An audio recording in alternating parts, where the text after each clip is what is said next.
My grandfather's clock was too large for the shelf, so it stood 90 years on the floor.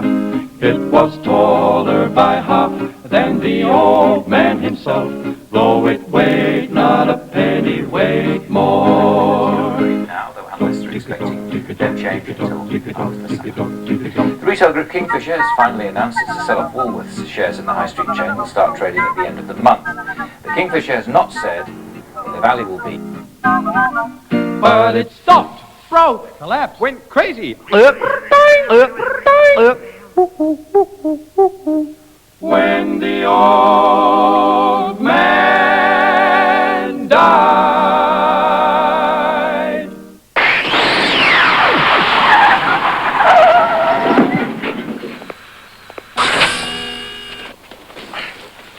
First, you turn the time circuits on.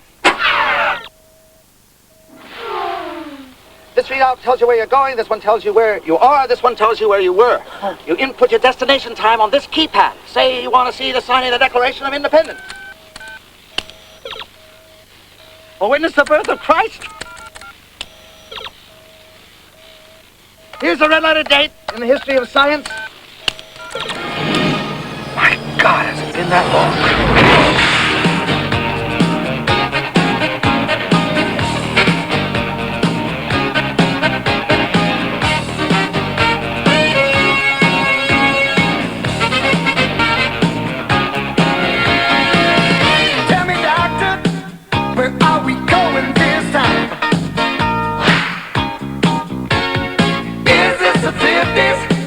Simple as that.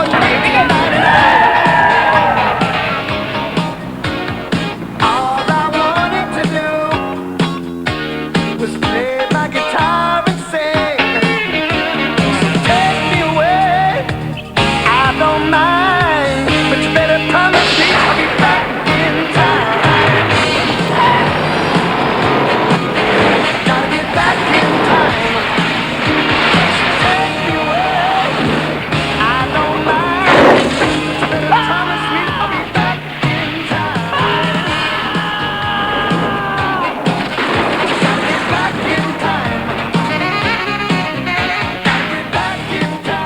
Lancaster, Pennsylvania. Frank W. Woolworth's first successful store.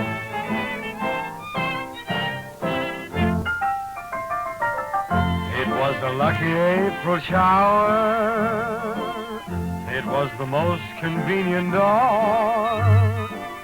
I found $1 million baby. This is how the romantics would remember it. But the reality is rather different. So how did this, an assortment of pots, pans, tin toys and notions at fixed prices of 5 and 10 cents, come to revolutionize retailing across the world? Firstly, the range was simply unbeatable for the price. Although a few others had run 5-cent lines, they didn't have this quality and variety. Secondly, Woolworth recognized that customers want to see, touch and feel the products before they decide to buy. And thirdly, learning from an initial failure in Utica, New York, Woolworth stores were always to be at the very heart of town, visible and accessible to all. Frank wrote in his diary, "In Utica, I was tempted to the wrong side of the street in order to save some rental. Never again. A Woolworth store must be in the highest traffic spot where people know the value of a dime." Even in those early days, I was turning over an immense amount of goods, remembers Woolworth. I refused to run into debt. I built on a solid foundation. In a 5 and 10 cent store, she was selling... Mass market meant taking the store to the customer and offering them a unique range at unbeatable prices.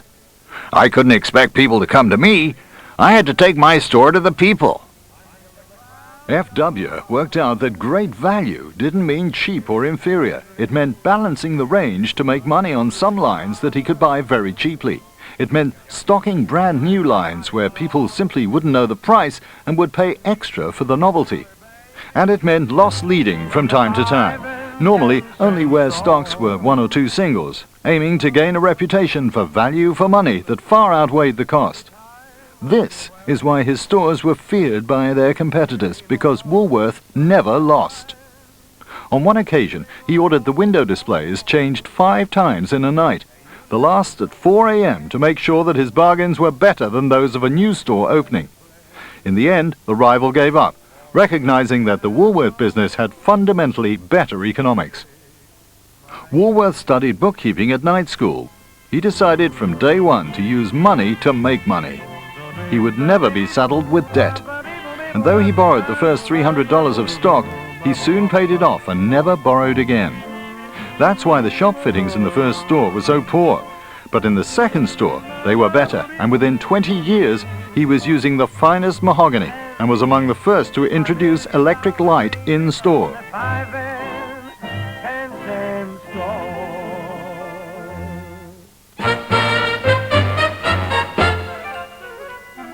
Who wants to be a millionaire? We grew wealthy slowly, never going into debt, always paying for what we bought and paying in cash. We bought at the lowest price and bought not a cent worth more than we actually needed. Who wants to wallow in champagne? Woolworth was an entrepreneur. It was F.W. who introduced way-out suites in 1886, despite objections from managers and colleagues about shrinkage and sell-by dates. He bought direct from the manufacturers, the first ever to do so. By signing big orders up front, he brought the price down from 25 cents a quarter pound to just 5 cents, a nickel. Within his lifetime, profits on pick and mix alone would reach $3 million a year.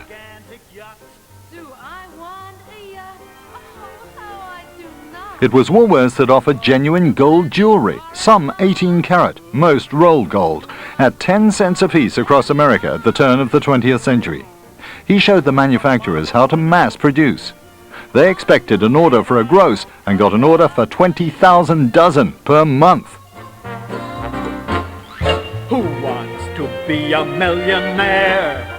No wonder they dropped the price from $1 to 10 cents and still made money. And it was Woolworth who cornered the market in glass Christmas tree decorations, going to Germany to find the source of supply and snapping it all up, based just on the sales at the Lancaster store. One gross sold in 2 days, 1 million ordered for next year. Mr. Wilmselm, the supplier behind the Christmas decorations, noted in 1939, "I have sold at least $25 million of Christmas tree ornaments to F.W. Woolworth. Woolworth was the first." Frank earned his spurs as a retailer, dressing the windows and setting out the display features in the Moore & Smith dry goods store in Watertown, New York. He knew the value of a good display that changed frequently, and soon learned that a bright red window, often made from napkins and paper with gold lettering, set off the simple utilitarian 5 and dime ranges perfectly. Learning the merchandise and how to display it was a key part of the training of every Woolworth employee. Spend time planning and laying out the goods. Exploit our reds and golds, and put a price on everything, and you will sell. Woolworth never forgot the value of nickels and dimes in building $1 million fortune. He blasted managers regularly about till checks, about invoice matching and management, and generally about how to maintain a good physical standard in the store. He directed managers, "If you get hold of a good girl, pay her a little more to keep her from going to some other store.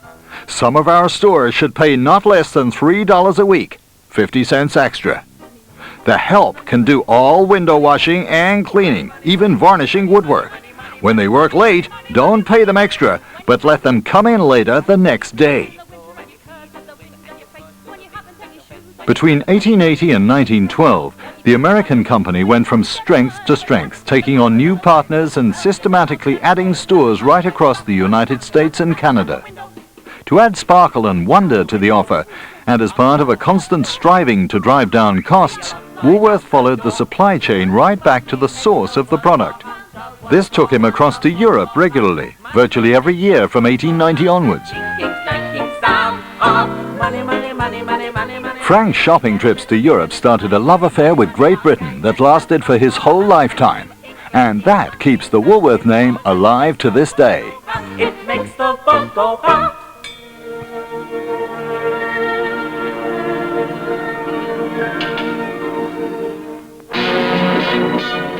May 1909. Frank Winfield Woolworth set sail from New York to Liverpool, and a new adventure.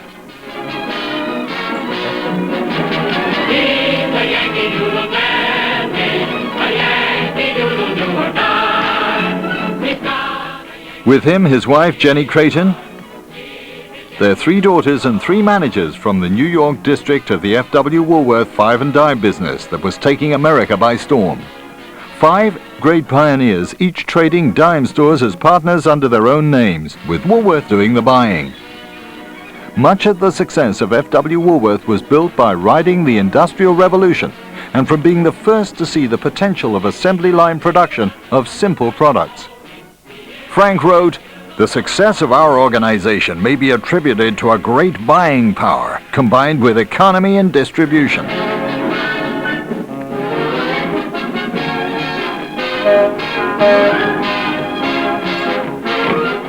Three volunteers joined Woolworth for the British expedition. They were Samuel Balfour, a store manager, Byron Miller, a district manager, and Fred Moore Woolworth, Frank's second cousin, also a store manager from the New York district.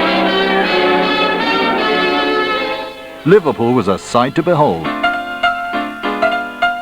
The biggest seaport in the world, the industrial heartland of the British Empire. The pioneers travelled the length and breadth of the country looking for sites for new stores and also for new members for the team. They recruited William Lawrence Stevenson to be a founder member and director of the company, and Charlie Hubbard to be manager of the first store. Shop fitters were hired, and plans were made for a grand opening with brass band to take place on Friday, 5th of November 1909.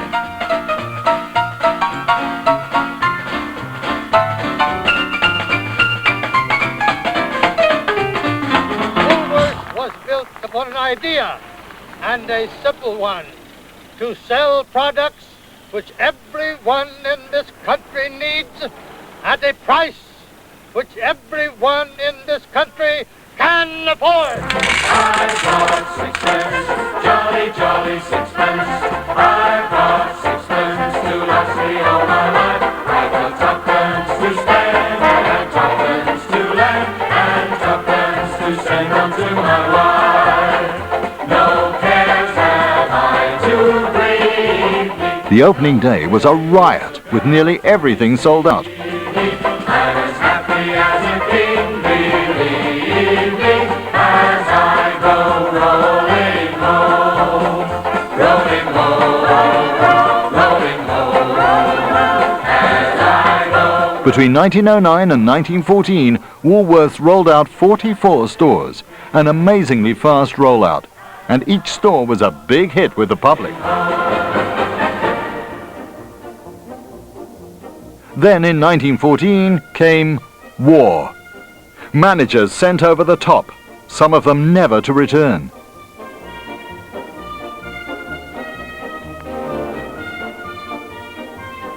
The rate of store openings increased. Despite 52 managers being called up for service, so strong was the company by 1914 that just one American manager was needed. Executive office was relocated from Liverpool to Victory House, Kingsway, London. In 1923, W.L. Stevenson took over as managing director. He joined the team right back at the beginning, recruited by F.W. Woolworth himself, and he'd learned his craft well. Now there would be changes to the formula, freehold instead of leasehold stores. And suppliers must work even harder to offer customers even more value, while keeping the top price to just sixpence.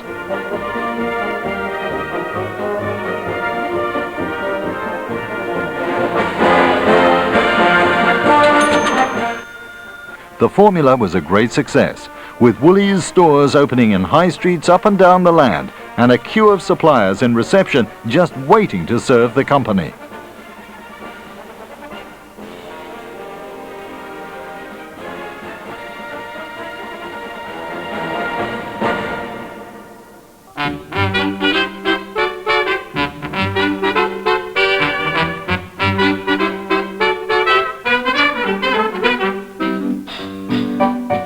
Such was Woolies' success that by 1930 a new executive office was needed.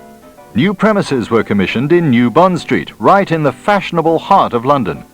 Suppliers looked at the company's success and came flocking to the door. A great example of this appears in the autobiography of Eric Passold, the managing director of the Ladybird Company, who first dealt with Woolworth in 1932. He writes, "We went to Woolworth's palatial head office building in New Bond Street and met the textile buyer, a Mr. Q. He was a well-spoken, friendly man who waved us into comfortable armchairs. 'Yes, sir.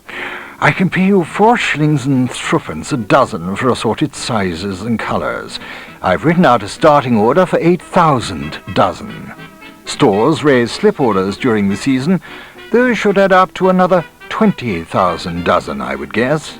He made it sound as if he was casually ordering a cup of tea. I could hardly believe my ears. 28,000 dozen.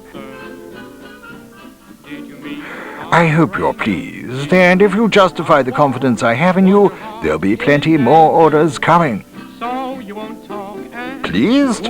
I was the happiest man in London. My dream was coming true. Now our factory would hum. Just remember I had every word, 'cause we were together on the night of June the 3rd.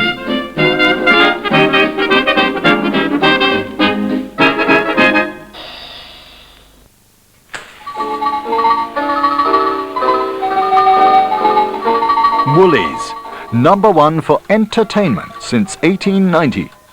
Before Edison invented the gramophone or the movie projector, F.W. Woolworth were already literally selling music by the score. I Am Forever Blowing Bubbles sold 1.5 million copies and provided cash for Frank Woolworth to build the world's tallest skyscraper, which was to be a permanent memorial to the power of nickels and dimes. He bought a site in Broadway Place, New York. He bought the building materials for cash himself to keep costs down.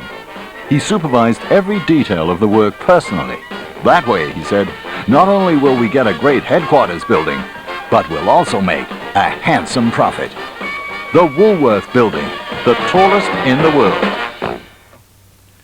I can't give you anything but love, baby. Diamond bracelets Woolworths never sell, baby. Till that lucky day, you know darn well. Oh, baby! Baby! Oh, David, where is Zoe? I'll be back. Oh, dear. I can't give you anything but love.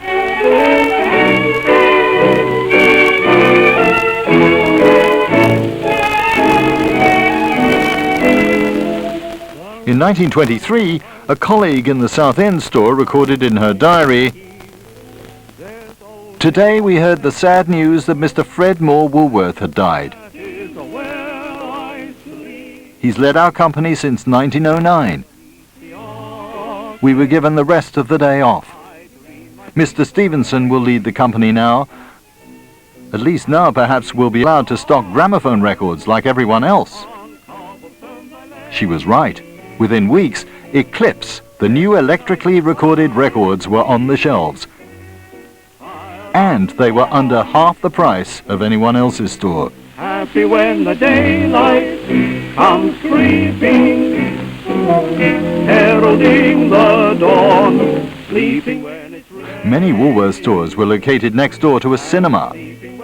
Little wonder, given the range.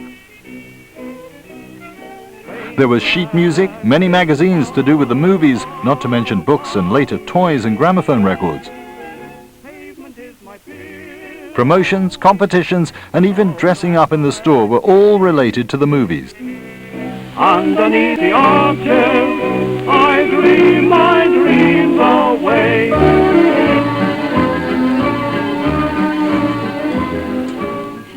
In the late 30s, the Eclipse label made way for Crown, a new Woolworth label on both sides of the Atlantic. Happiness I see. And the leading artist on the label was none other than Vera Lynn. Cheek to cheek.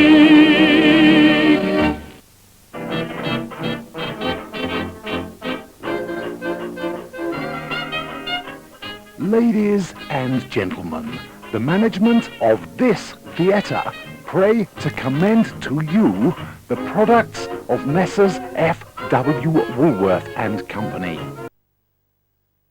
Multifarious items paraded before you are available for threepence or sixpence in many stores across the country.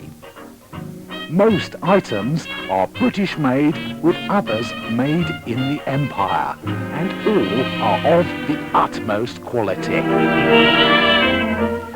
I can't give you anything but love, baby. That's the only thing I've plenty of, baby. Dream a while, scheme a while, we're sure to find happiness. And I guess all those things we've always pined for. Gee, I'd like to see you looking swell, baby. Diamond bracelets Woolworth doesn't sell, baby. Till that lucky day, you know darn well, baby, that I can't give you anything but love.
I have sold at least $25 million of Christmas tree ornaments to F.W. Woolworth. We sell to all, but Woolworth was the first.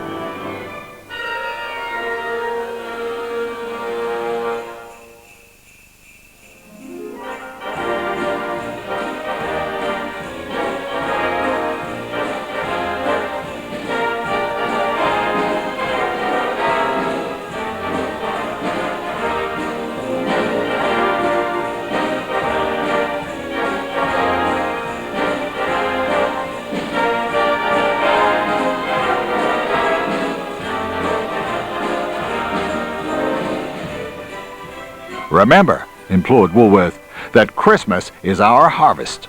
Trim your windows twice a week with big leaders with prices attached.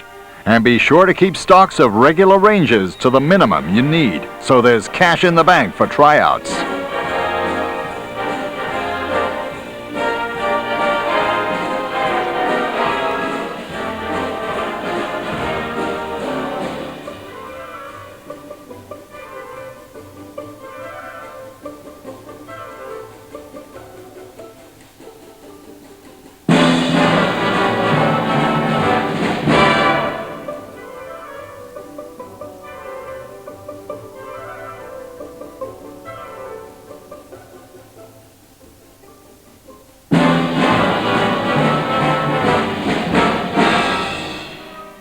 Christmas. Frank Woolworth called it our harvest. The first to introduce Christmas decorations, a market that Woolies has rightfully owned ever since. the leader in developing new and innovative ranges, not just cards and decorations, but lights and banners and toys like you've never seen. The magic that means that every child wants to go to Woolworths. No de-seasonalizing the business for Mr. Woolworth. Sow and you shall reap.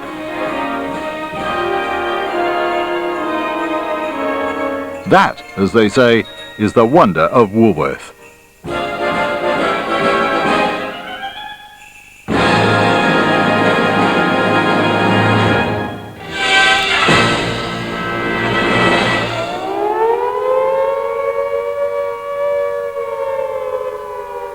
The Battle of Britain is about to begin. Hitler knows that he will have to break us in this island or lose the war.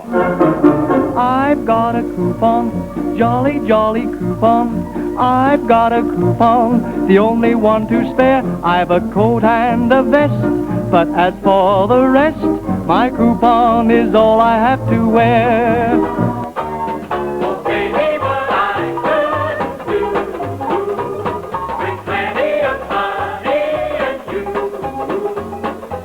If the British Empire lasts for 1,000 years, men will still say, this was their finest hour.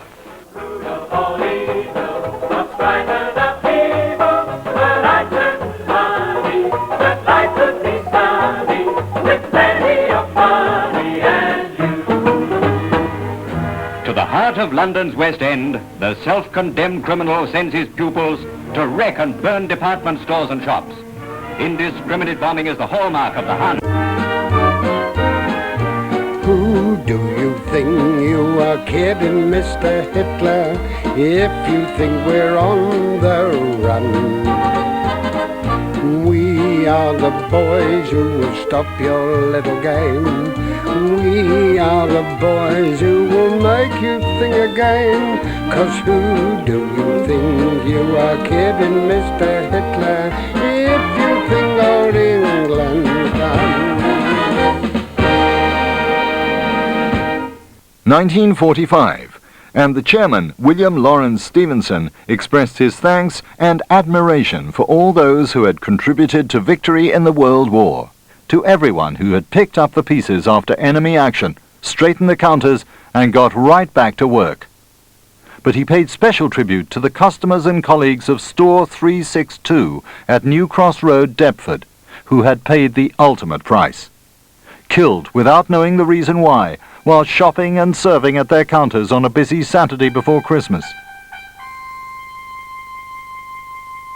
Now, though, it was time to rebuild for the future, and despite continued rationing and a shortage of building materials, the company launched on a unique and remarkable period of expansion. They had the buying power and the reputation, the import licenses, which were very hard to get, and above all, without the restriction of threepenny and sixpenny prices, the buyers were able to show enormous creativity and flair. Before the war, they could only sell paper patterns to make your own clothes for sixpence.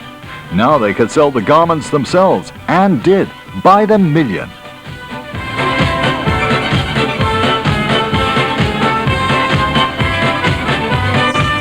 By 1950, most of the stores destroyed in the Blitz had been rebuilt, and a rapid program of opening began. Between 1950 and 1956, 332 stores were opened. That's a store opening every 5 days outside the Christmas season. Every store from 769 Newry to the 1000th store in Portslade, Sussex.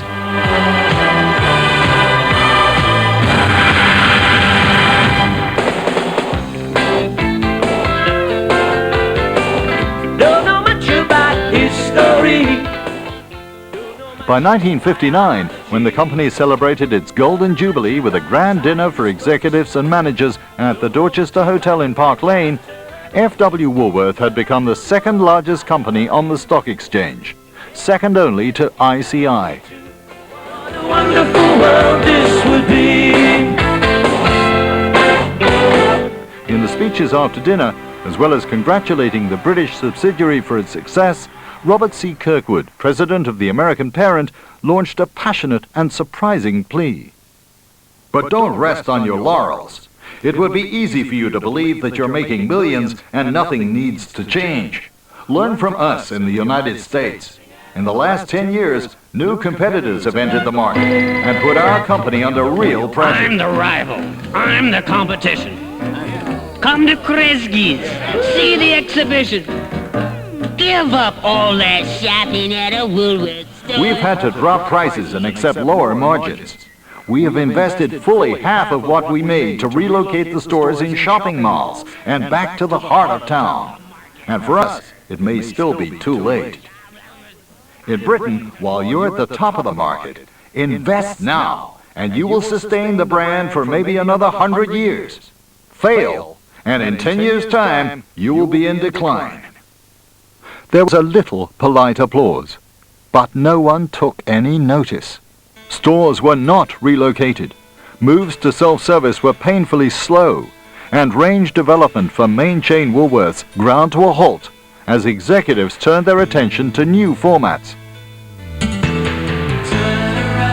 Woolco, Every now and then I get a little bit nervous that the best of all the years have gone by. Shoppers World, And I get a little bit terrified and then I see the look in your eyes. Woolies got older and older, further away from the heart of town, and lost sight of the meaning of value, cutting prices by dropping quality on many of the new Winfield branded ranges. Sales volumes were maintained and grown by advertising, on TV and in the press for the first time. What do you get at Woolies this Christmas? Value in sweets and confectionery, cards, decorations, wrappings, and look at this colourful range of Hamlin's books. For the men in your life, the classic Old Spice. And for the ladies, this beautiful range of Winfield handbags. Then there's Burlington shirts, audio equipment, money off records and tapes. Wonderful toys and some super savings. And for that difficult present, Woolies gift vouchers.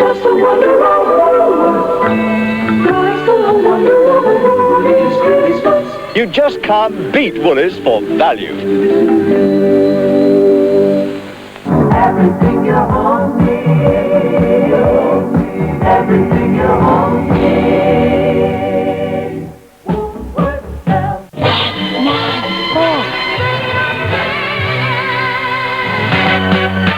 Liverpool's top stories, and 73-year-old Liverpool retailer F.W. Woolworth has fallen victim to a takeover. It's all good news. So it does seem that this massive takeover will go ahead, and that 2 will weeks of intense speculation in which behind the deal the Charterhouse Group, but the big Woolworths will become British owned. They changed our local valley into a bowling alley and things ain't what they The principle that we've always followed is to use the assets of the business in order to develop and grow it in the best way.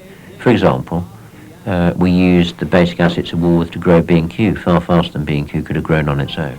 It used to be fun. What we realised was that the business did have a tremendous amount of potential, but it was going to be a huge challenge. Paris is where we spend. No, they're in the...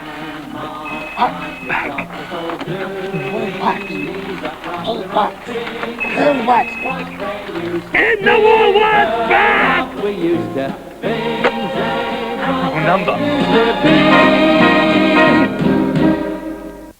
After almost 3 years of wholesale store closures, the new owners launched a radical plan to turn Woolworths around and re-establish it as a going concern. The plan focused in 4 key areas. Merchandise, moving from being a jack of all trades to establishing larger and more specialist ranges in 6 key areas. Never seen you looking so lovely as you did tonight. Systems and supply chain, installing new tills and electronic ordering, and giving distribution a radical overhaul. Never seen so many men ask you if you wanted to dance. Store formats, separating the chain into city centre stores called Woolworths Weekend and local high street stores called Woolworths General Store. All the highlights in your hair that catch your eye. Staff attitude and training, establishing regular staff meetings, new uniforms, training programs, and putting the pride back into the business.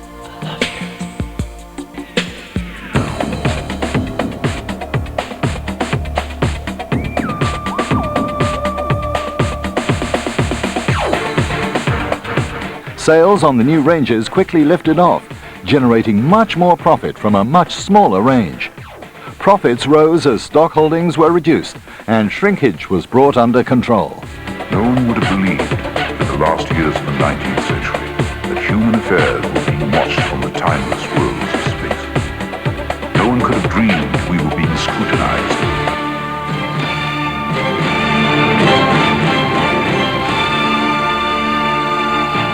Dixons were defeated in the first ever successful defense against a hostile takeover. Various experimental formats were launched, including a specialist shop for children called Kid Store. Do the things you wanna see, frame by frame, to the extreme. One by one, we're making it fun. We are the cartoon heroes, we are the ones who gonna last. In 1990, following a further tussle with Dixons, Kingfisher looked again at the Woolworths strategy. Ladybird, gifts and sweets and entertainment shops, each in the Manchester Arndale. Good morning, Mr. Woolworth. Time to open up the store. The weather seems to be beautiful today. Good morning, Mr. Woolworth. You're late. All the town is... There were also new store openings, all quite small properties in the big towns that had been abandoned in the early 80s. Come and check. We're hoping, Mr. Woolworth, it will be a great success, and someday when we're very old and gray, we'll say that we work for you and be so proud we clap for you on opening day. Well, is everything in order? All right, Tom, let's open the door and see what happens. Yes, sir.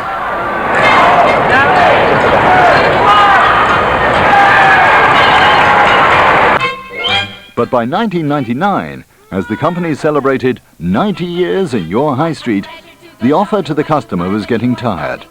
The trading format and many of the items were first introduced in 1985, almost 15 years before. No substantial new ranges were introduced in all of that time. And during the same period, competitors began to copy the successful parts of the Woolies formula. Is a feeling so sublime here at Mr. Woolworth's. Yeah. In late 1999, it was time to act. The Woolworths formula needed to be updated. Big W, a category-killing out-of-town format. General merchandise from Woolies, health and beauty from Superdrug, electricals from Comet, and DIY and gardening from B&Q, in a one-stop shop format. Complementary channels. The Woolies range from a catalogue, kiosk, or on the World Wide Web, at a time when this was extremely fashionable. Still, the main focus was on existing ranges, bringing together the best of Kingfisher's product portfolio into new store layouts, still with very little attention to the customer, and very little done to refresh the existing ranges or update the main chain formula. After much soul-searching, in the end, Kingfisher decided to de-merge the general merchandise business and put Woolies and Superdrug up for sale. The business now. Here's Michael Willis. Thanks so much indeed. Shares in Woolworths have begun trading this morning after the parent group Kingfisher voted to float off the high street retailer. Shares have surged 20% from an opening price of around 25 pence. The new management team took a long, hard look at the company, talking to many colleagues and customers to work out how best to develop Woolies and reinvigorate the brand. They soon recognized our enormous strengths. A brand name that's respected the world over, legendary buying power, and huge mass market appeal. 6.5 million customers every single week, over 10 million at Christmas, and market shares to die for. The challenge is to rediscover the strengths that made Woolworths great. Woolworths is a great brand. Woolworths is held with such an affection amongst the majority of UK customers. It's almost unbelievable. I mean, last week 7 million customers visited our stores, and that tells you how they feel about us. Dream of falling in love, anything you've been thinking of. When the world seems to get too tough, bring it all back to you, yeah, yeah.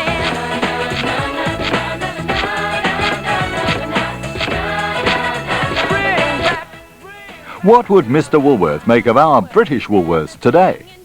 Well, he'd be proud to see the stores, the energy and the commitment of Woolies people.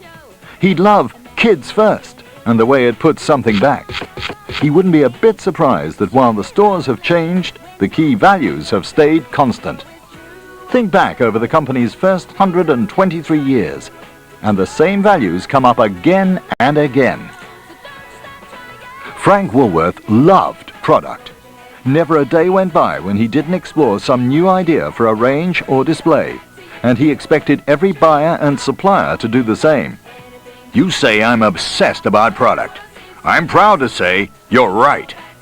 He outlined the volumes that he could order up front and evangelized the new automation that the suppliers could use to make massive increases in their productivity. Mr. Woolworth wrote to his stores every day, explaining clearly and in layman's terms what needed to be done. He reminded executives at head office, "Remember, always keep things simple. Any instruction you give must be carried out many thousands of times, so be sure to make it easy to do the job right." It's our new pickling gun. It's just the simplest of things that anyone can operate. We only have a receipt roll, and to change it, it's as simple as that. Woolworth never put off until tomorrow what he could do today. How did I corner the market in Christmas decorations? Simple. Taking the first boat to Europe and not resting until I had ordered everything that Mr. Wilmsem could make. In retailing, you've got to be in it to win it. Look out for the coaches and carriages arriving at your store and serve these people well. They may buy all you have, but do not have time to be kept waiting. And if they come to laugh at us or simply to find out what all the fuss is about, let them. They can tell their friends, and they can come too. None leaves without making a purchase.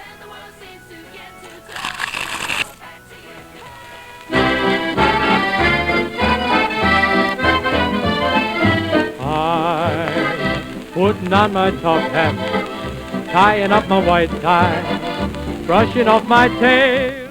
Wear the name with pride. Woolies, a company that's already revolutionized retailing across the world and is about to do so again. With a special focus on our key customer, Debbie, a young mum who relies on Woolies for great value solutions for all the family. And I trust that you'll excuse my dust when I step on the gas. For above all, have fun. Get ready, everybody, 'cause here we go. This sounds funny, but we did a performance for all the heads at Woolworths. All the heads at Woolworths, it's like all the big cheeses and everyone was there, and we did a performance, and they were just so bubbly. They were like the most hyper crowd we've ever had, and they were all about 30 years old, and they was all jumping up going, "Hey!" Would he be able to turn the company around? For sure. Would he believe that we can do it? If we choose to remember, but then refine. If we're brave enough to innovate and entrepreneurial enough to try some new along with the old, he'd say that FWW UK is alive and well, and about to make its next billion.